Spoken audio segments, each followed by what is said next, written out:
speculation, manipulation, and error. Wouldn't that be something? In the meantime, efforts are already underway to reform the monetary system through legislation. Initiatives like the Monetary Reform Act and the American Monetary Institute's Monetary Act have already been written, prescribing in detail how to return the power to create money exclusively to government, and thus limit banks to lending existing money, just the way most people imagine it works now. While differing in detail, all such reform proposals in whatever country they originate always advance the same simple idea. The benefits of money creation belong to the public.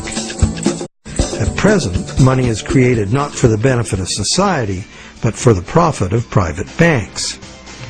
Banks like to create enormous amounts of money from our debt because the more we borrow into existence, the more interest the bank gets to collect, and the richer the bank becomes.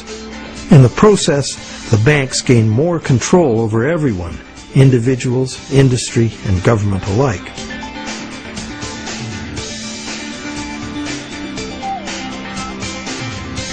Abundant money too often leads to speculative asset bubbles that make insiders rich. But, as we have witnessed, these bubbles inevitably burst under the unbearable weight of ever-increasing interest demands. The losers are many, including governments.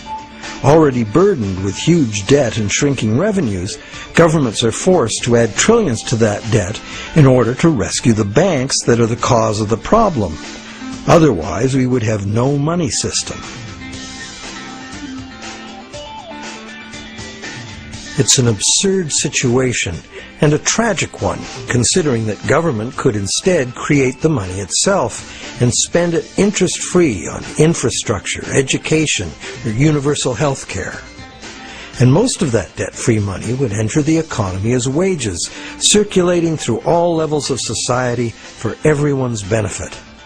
This kind of abundant money would fund a reinvigorated, productive economy in which the savings of the people could fund honest loans of real existing money. At its root, money is a means by which we exchange real value. Without real value in the world, money is nothing. As we have seen, it's the real world that makes the loan, not the bank. We, the people, in conjunction with the material blessings of the natural world, are the source of all real wealth. Therefore, money creation and its benefits belong to the public, not to private bankers. And what about interest? As we have seen, interest poses an arithmetic problem. And it's a problem that can only be solved in three ways. 1, defaults and foreclosures. 2, perpetual growth of the money supply.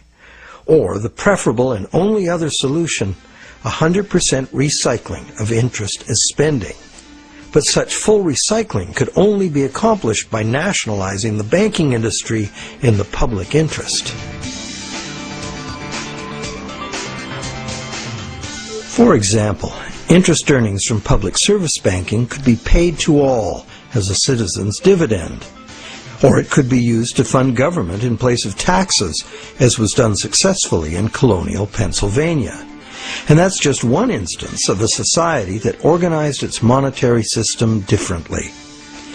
There have always been alternatives, and there are alternatives now. What the evolution of money really teaches us is that the real measure of money's value is, very simple, its usefulness as money. And there are several different ways to create useful money. For instance, money can simply be an individual's private promise to pay, a pledge of one's own product or service, as in such community currencies as the let system or time dollars.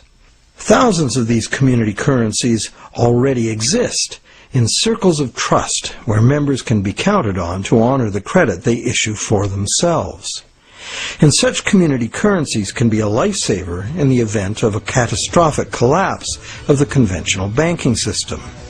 When money shortages or hyperinflation disrupt trade and bring economic standstill, a working community currency can sustain a local economy. Are such proposals radical? You bet. But there are unprecedented challenges before us. No longer can exponential growth allow us to sustain a monumental debt that must ever increase to prevent the house of cards collapse of the whole system. Increasing wealth disparity, crushing debt, failing banks, and social and environmental catastrophes are what we face unless we radically change course. We must transform our monetary system to one that can adapt to a future we can now clearly foresee. To begin, we must examine monetary system designs that can deal with widespread economic shrinkage without inducing mass foreclosures and bankruptcies. But what can you do right now? Well, right now there are people and organizations around the world that understand the problems and the injustice of today's monetary system, and you can join them in their effort to bring about the fundamental changes we need. It's time to talk to our friends.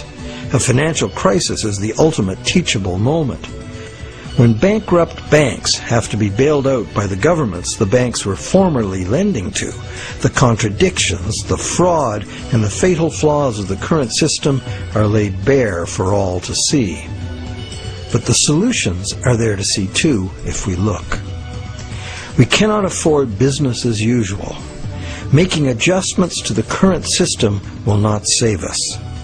The changes we need to make are radical and dedicated to the good of all, not the profit and control of a few. To make these changes, we must leave behind our outmoded assumptions and misplaced faith. We must face the challenge of a complete transformation. Reality calls.